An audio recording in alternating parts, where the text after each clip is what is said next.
원예지도부와 중진 연석회를 시작하도록 하겠습니다. 오늘은 어버이날입니다. 그런하게도 우리 카네이션을 잘 보시는 분이 한 분도 안 계시네요. 작년에 아들딸들을 두셔서 그러신가 봅니다.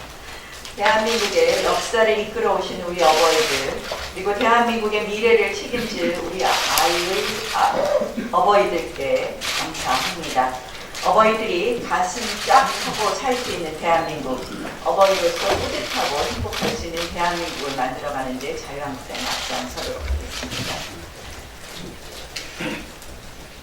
북한의 미사일 도발의 대상은 대한민국입니다. 그런 대한민국 안보가 국제사회에서도 패싱되고 있습니다. 북한이 단거리 미사일 발사로 도발을 가능한 이후에 발사체다, 전술 유도 무기다, 또 도발이 아니다라는 취지로 여러 가지 말장난에 내달렸습니다. 국방부는 미사일이라고 했다가 발사체로 미사일을 취소하는 총구를 벌였고, 국정원도 일종의 야당의 도발 비판을 무마하는 데 전력 투구하는 모습입니다. 우리 우방들도 노골적으로 우리 시선을 따돌리고 있습니다. 우리 시선이 아니라 우리를 따돌리고 있습니다. 트럼프 대통령이 6일 아베 총리와 통화하고 우리와는 3일 만에 문재인 대통령과 전화 통화했습니다. 양국 정상의 통화 내용은 자세히 소개되고 있지 않습니다만 지금 북한의 식량 제공하는 것이 시기적절하다, 이런 반응만 나오고 있습니다. 국민들의 기대와는 다소 먼 이야기인 것 같습니다. 결국 대국민 보고 성격의 청와대 그리침에 국민들은 허탈해할 뿐입니다. 참으로 누구의 대통령인지 누구의 청와대인지 묻고 싶습니다. 범여권 사당의 공수처 날치기 패스트트랙에 심지어 김명수 대법원장의 대법원마저 우려를 표했습니다. 대법원은 공수처에 대해 삼권 분립과 사법부 독립 등이 손상되지 않도록 신중해야 한다는 입장을 보였다고 합니다. 우리 헌법이 정한 삼권 분립의 정신, 사법부 독립 원칙 등이 실체적, 절차적으로 손상될 우려가 있다는 지적입니다. 문무일 검찰총장이 민주적 원리에 반한다고 경고했고, 현직 판사와 여당 의원 학회 등도 비판하고 있습니다. 결국 매우 심각한 결함이 있다는 것이 인정되고 있었습니다. 그리고 이것은 사실은 예상된 일입니다. 절차적 무효, 내용적 무효, 헌법적 무효입니다. 이제 여야는 패스트트랙 무효를 다시 논의해야 할 때입니다.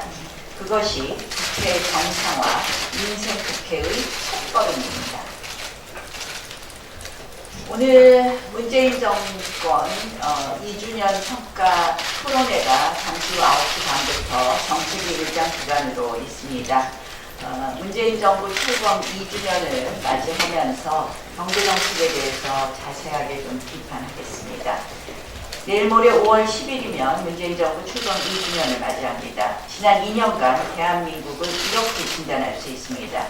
경제는 무너지고 인생은 파탄났으며 안보가 흔들리고 외교의 수준이 바닥으로 떨어졌다. 정치는 멈췄고 민론이 분열돼 사회 혼란이 가중되었습니다. 문재인 정권 2년 중간 성적표는 낙제점입니다. 특히 국민의 먹고 사는 문제가 달린 경제의 경우 단순 몇 년간의 침체와 위기의 문제를 넘어서 한국 경제의 체질 자체를 약체로 만들어버리고 말았습니다. 문재인 경제 정책은 크게 세 가지 축으로 이루어져 있습니다. 한 가지 축은 소득 성장, 두 번째 축은 반기업, 세 번째는 포퓰리즘입니다.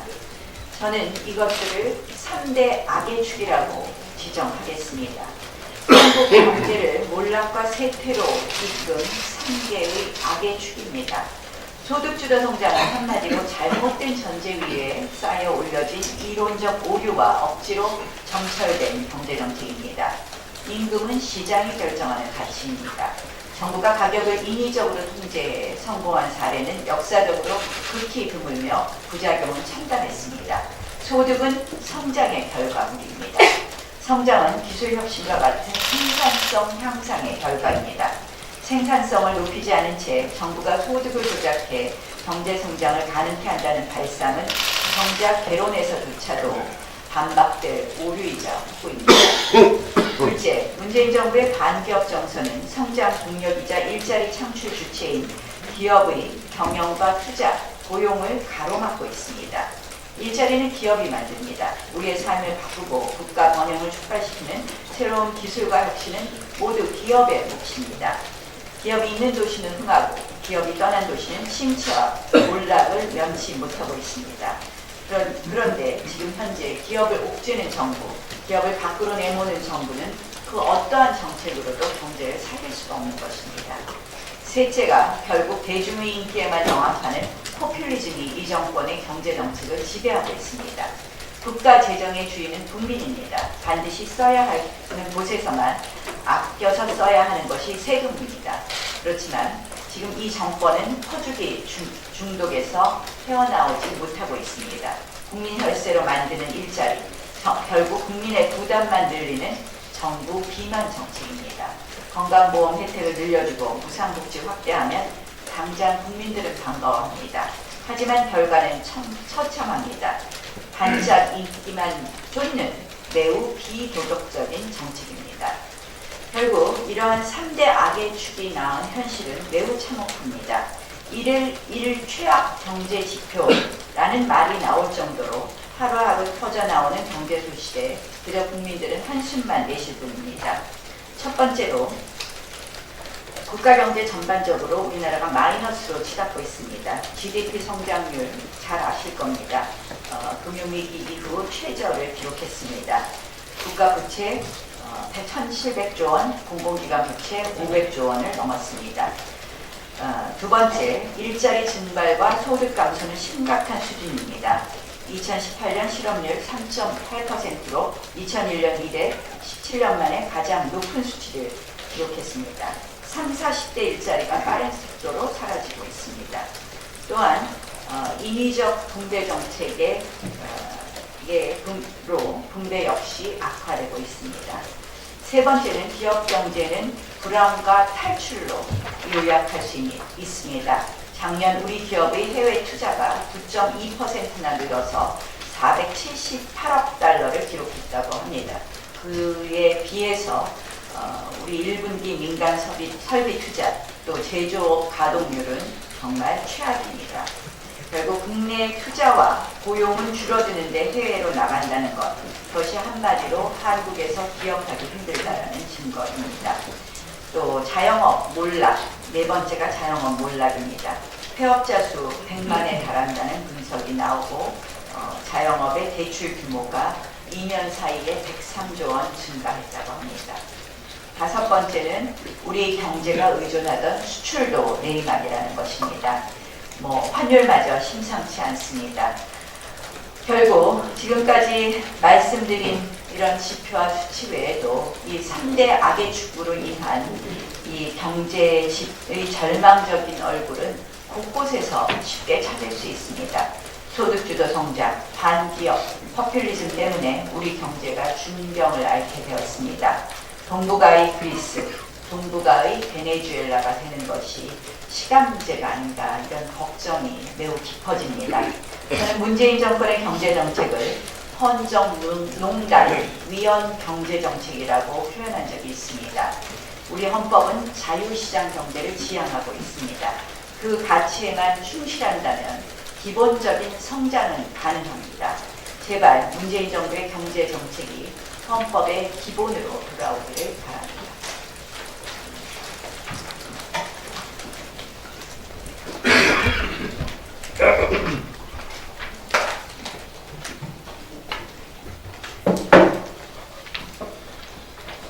문재인 정권 출범한 지 만 2년이라는 시간이 지나가고 있습니다. 불과 2년 만에 문재인 대통령 표현을 드리자면 전시라던 우리 경제가 각종 경제 지표가 악화기조를 걷다가 마침내 마이너스 정권이 됐습니다. 오만과 독선으로 이념에 치우쳐서 국정을 이끌다 보니까 우리 국민들은 도탄의 바다에서 고통에 신음하고 계십니다.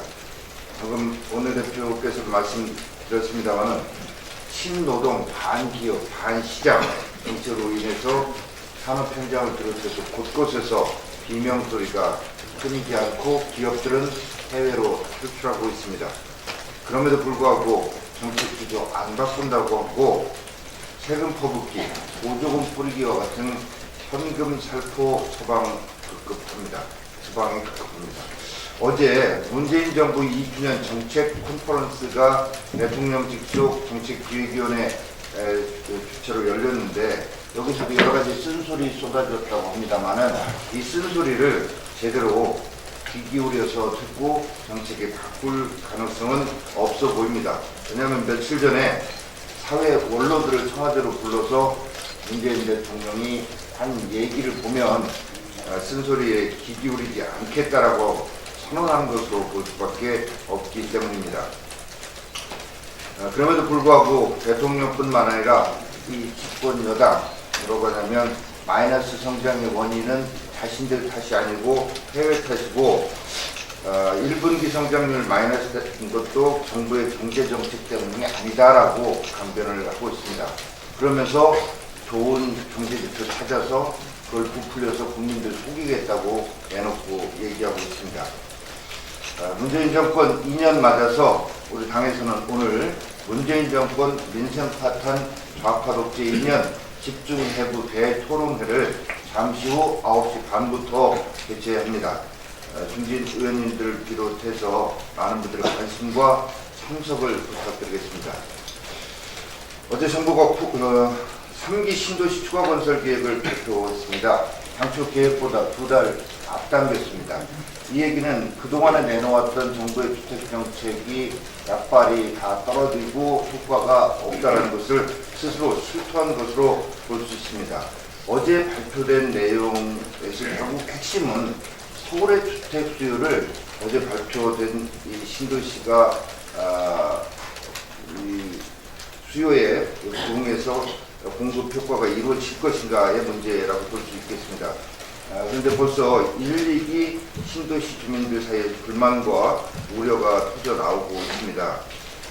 그리고 핵심 문제인 서울의 수요를 과연 전환할 수 있느냐 문제와 관련해서 어제 김현미 장관이 강남이 좋냐라고 이렇게 얘기를 했습니다. 이 질문에 대한 대답을 원한다면 이 문재인 정부의 장관, 차관, 강남에 살고 있는 이분들한테 물어야지 어디다가 묻는 건지 김현미 장관한테 다시 되묻겠습니다. 그런데 이게 수요에 대해서 그거에 응하는 공급의 형태로 시장 친화적으로 부동산 정책이 이루어져야지 강남 집값을 때려잡겠다, 서울에는 절대 공급을 제대로 안 하겠다라는 이런 시장 원리를 역행하는 정책이 과연 성공할 수 있겠느냐. 그리고 시장에서는 이제 낡은 아파트보다는 새롭고 좋은 아파트에서 살고 싶다라는 이 욕구와 수요가 있는 것입니다.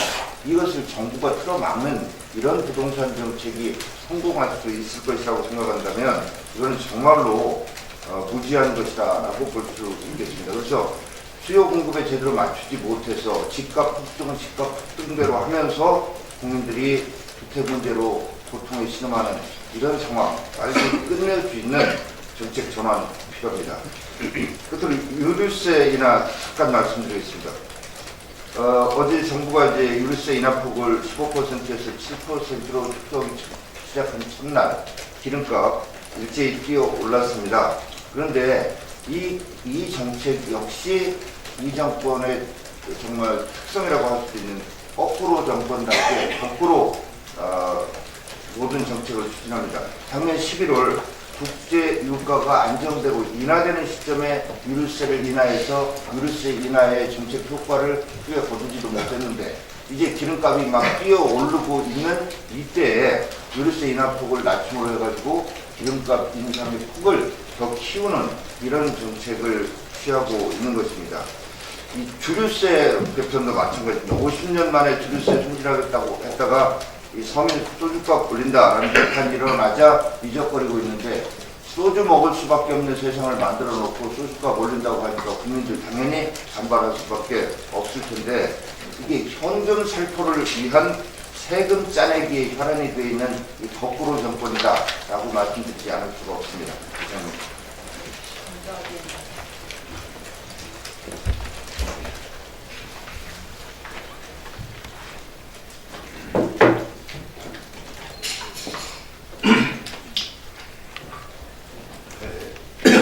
선거법 패스트트랙으로 숨은 정수정원 본색을 크게 드러내고 있습니다.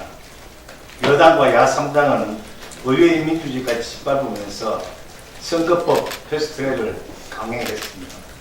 정당 간 합의가 기본인 선거법을 날치게 해야만 하는 속셈을 우리는 이미 잘 알고 있었기에 결사적인 저항으로 맞설 수밖에 없었습니다. 정부 여당은 민생은 아랑곳하지 않고 총선 준비 체제를 갖추기 위해서 올인하고 있습니다. 드디어 선거법 패스트트랙의 본색이 드러나고 있습니다. 지역구 축소는 어림도 없고 비례대표 확대를 위해서 의원 정수를 300석에서 330석으로 늘려야 한다는 이야기가 이미 수면 위로 떠올랐고 소리는 점점 커지고 있습니다. 선거제 계획이라는 명부로 패스트트랙에 성공했으니 이제는 가면을 벗고 의원 정수 확대라는 애초에 지니고 있던 악의 본성을 드러낸 것이라고 생각합니다. 국민들은 한국당이 제시한 비례대표 폐지, 의원 정수 축소가 진정한 선거법 계획이며 이를 분명히 지지하고 있습니다. 민주당과 야3당은 선거법 패스트트랙 지정을 즉각 철회하고 대국민 사기 행위에 대해 사죄해야 한다고 생각합니다. 정부의 말장난으로 인해서 국가 안보에 치명적인 위협을 주고 있는 데서 한 말씀 드리겠습니다. 지난 4일 북한은 동해상으로 미사일을 발사했습니다. 군 당국은 발사 직후 단거리 미사일이라고 했다가 발사체로 명칭을 바꾸더니 북한이 신형 전술 유도 무기라고 발표한 뒤에는 같은 용어를 복장하고 있습니다. 북한이 공개한 사진과 미국 연구소가 입수한 위성사진 등을 검토해보면 대다수 전문가는 한눈에 탄도미사일임을 알고 있습니다. 오직 북한을 자극하지 않고 대북정책 비판을 면하기 위해 애쓰는 문재인 대통령의 모습이 참으로 처량하고 딱해 보입니다. 국민이 비판을 하든 국제사회가 비난을 하든 대통령은 김정은 감싸기로 일관한다. 그래서 김정은 수석 대변인이라는 이야기가 나오는 것은 당연한 것이라고 생각합니다. 국가안보는 최악을 상정에 대비하는 것이 근본 이치인데 문 정부는 이와 정반대입니다. 국가 안위가 백척간도의 상황에서 청와대의 위기 탈출 말장난에 만문이 막힐 정도입니다. 노자 도덕경에 나은 사건이라는 말이 있습니다. 말이 많으면 곤란한 체제에 빠진다는 의미로 문재인 정부의 횡설수설이 여론을 호도할 수 있을지는 몰라도 진실이 밝혀질 때는 국민과 역사의 심판을 반드시 받을 것이라고 생각합니다. 기자님.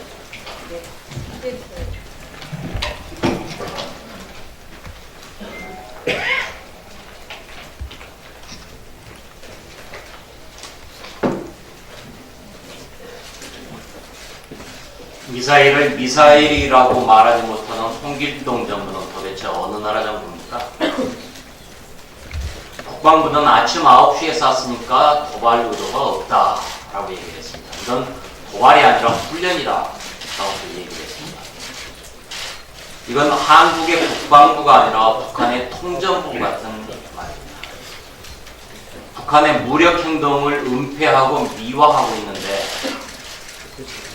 이게 한국의 국방부가 맞습니까? 국정원도 북한 눈치 보는지 미사일이 아니라고 얘기했고, 민주당 소속의 국회 국방위원장도 미사일이 아닌 것 같다더라 이렇게 정부 억지에 동조했습니다. 국회 본부는 정부를 감시하고 견제하는 것입니다. 그런데도 이렇게 말이 안 되는 정부 억지에 동조하는 국회를 보면 한심합니다. 이러니 국민들이 국회를 욕하고 있습니다. 청와대도 군사합의가 아니다. 그리고 NSC도 열지 않았습니다. 청와대는 군사합의 취지에 어긋나서 우려한다 라고 한참 애둘러서 표현했습니다. 그리고 NSC도 열지 않았습니다. 북한의 미사일 타격 목표가 한국인데도 한국은 뒷짐지고 있습니다. 왕따를 스스로 자처하는 잣다 정권이라고 해야 불러야 될 것 같습니다. 이런 상황에서 미국과 긴밀한 협력을 해야 할 시기에 미국과 협력하지 않고 일본이 먼저 미국과 통화를 했습니다. 우리나라는 마치 북한의 미사일이 남의 나라 일인 것처럼 뒷짐지고 있습니다. 결국 문재인 정부가 패싱당하는 것이고 한국이 패싱당하는 코리아 패싱의 다름 아닙니다. 일본은 트럼프 대통령을 이번 6월까지 해서 3번을 만난다고 합니다. 그런데도 한국은 트럼프가 일본에 올 때 한국에 들를지 안 들를지 전혀 알 수도 없는 이런 오리무중의 상황입니다. 북한은 결국 우리말 잘 들어라 라는 노골적인 위협을 하는 것입니다. 한국을 인질로 하는 국제 협박을 하고 있고 거기에 한국 정부는 충실하게 고개 숙이고 순응하고 있는 이런 꼴입니다. 문재인 정권의 태도 즉각 바뀌어야 합니다. 선거법하고 공수처법 패스트트랙을 처리하자마자 민주당의 2중대와 3중대에서는 의원수 늘려야 한다라는 얘기를 뽑아내고 있습니다. 이 민주당 2중대, 3중대는 결국 자기 밥그릇 늘리기에만 관심했었다라는 것을 고백한 것입니다. 민주당 원래 안이 지역구를 18개 줄이고 비례대표를 대신 18개를 늘리는 것입니다. 이 문재인 정권에 빌붙어서 2중대, 3중대를 자처하면서 비례대표를 몇 개 좀 더 얻겠다고 국회 민주주의를 파괴했습니다. 그런 사람들이 이제 와서 챙길 건 챙겼다, 이제는 지역구 안 된다. 그야말로 후한무치입니다. 그런 염치 없는 철판 가족의 2중대, 3중대, 평화당, 정의당이 이런 행태를 보인 것들 국민들이 잘 기억하실 것입니다. 그야말로 개혁도 아니고 개악이고 대국민 사기였습니다. 이같이 잘못된 것 원점으로 다시 돌려놓고 제대로 논의해야 합니다.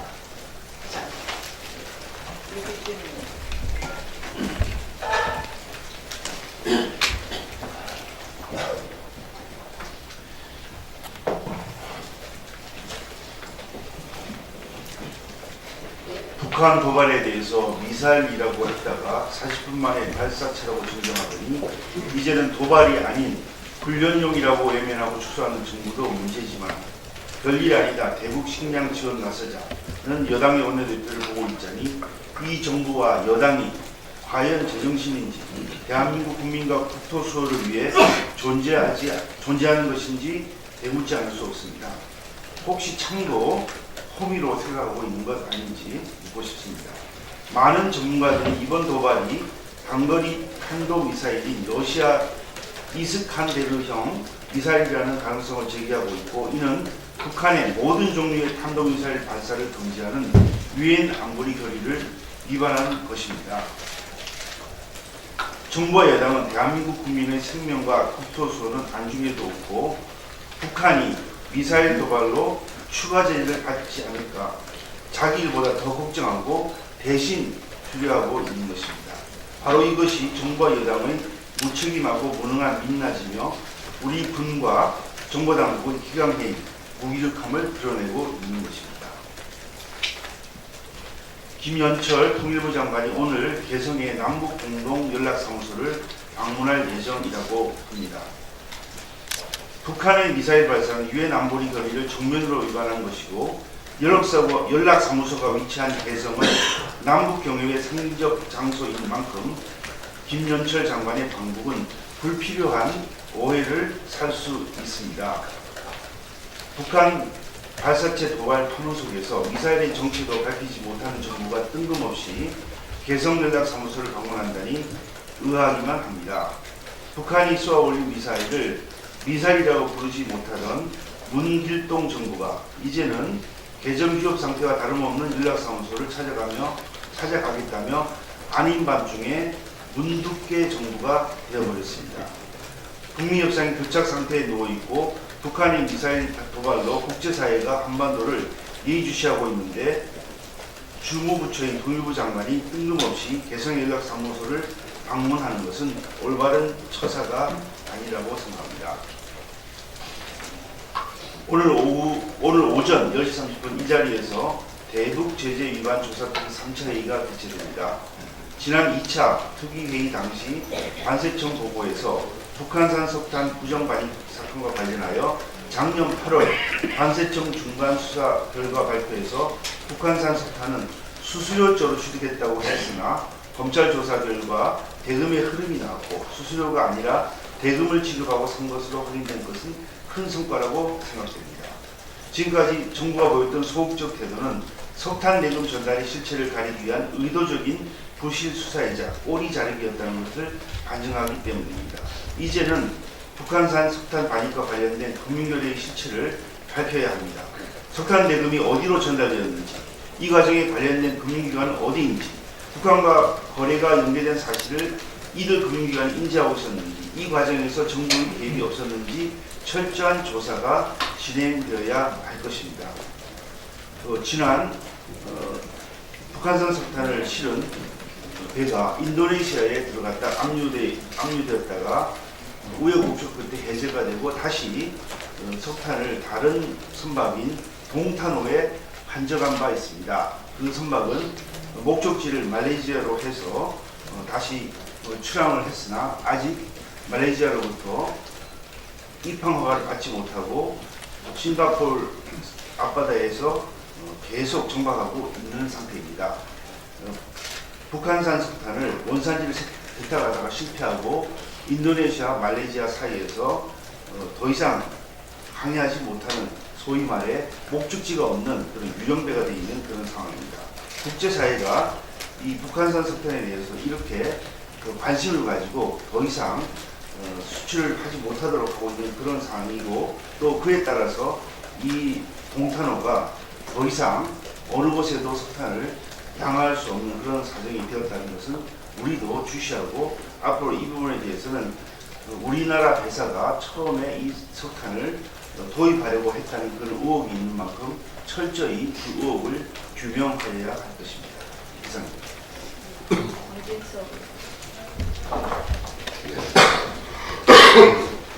정치인의 우선순위 덕목은 정직이거든요. 정직. 국민 앞에 정직해야 되는 것이죠. 근데 이 문재인 정부도 취임 이전을 앞두고 있는데 한마디로 국민들을 속여온 게 아니냐 이런 생각을 지을 수가 없어요. 문재인 대통령의 취임사를 읽어보면 자명합니다. 국민 통합과 관련해서 어떻게 말씀을 하셨냐면 야당을 국정 운영의 동반자로 삼겠다.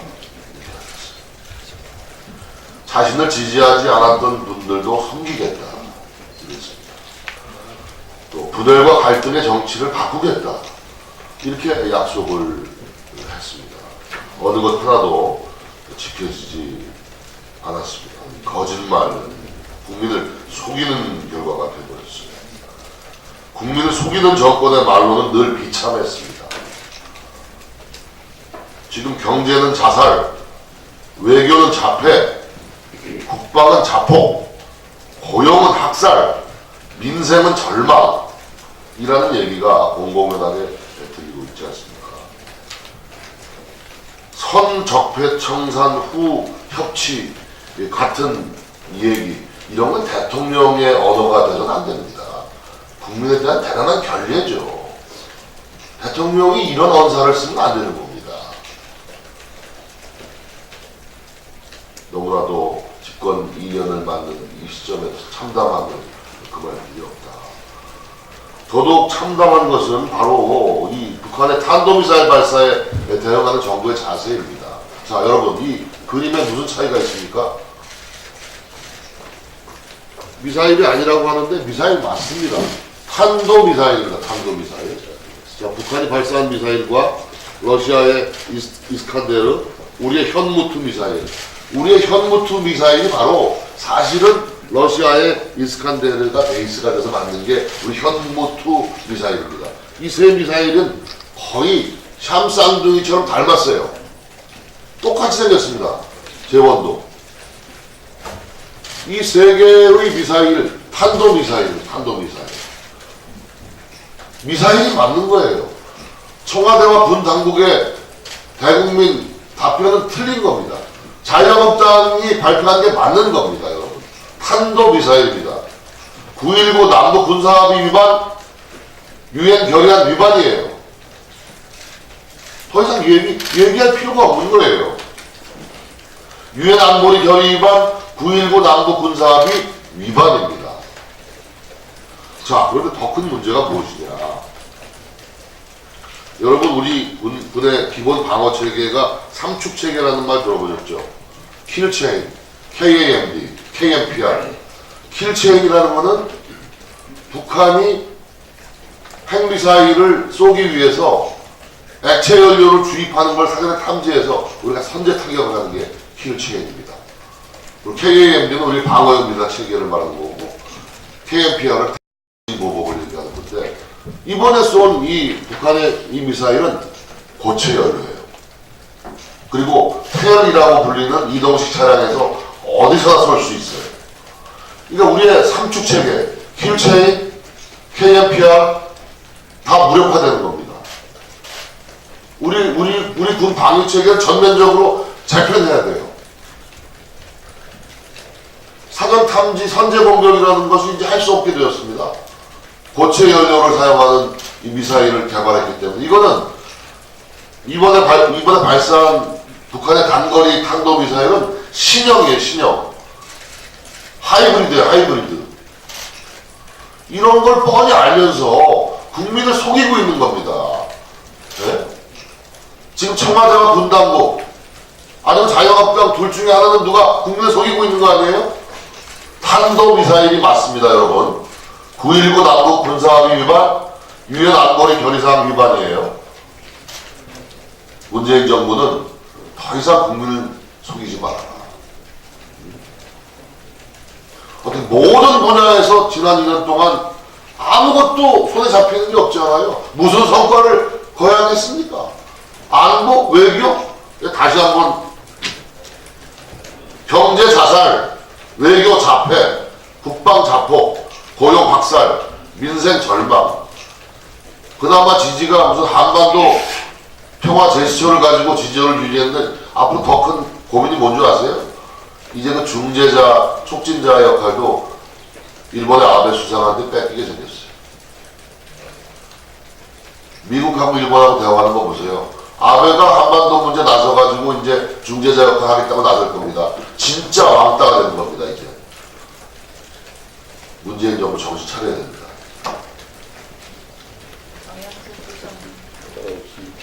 비공개로 하겠습니다. 비공개 전화했습니다.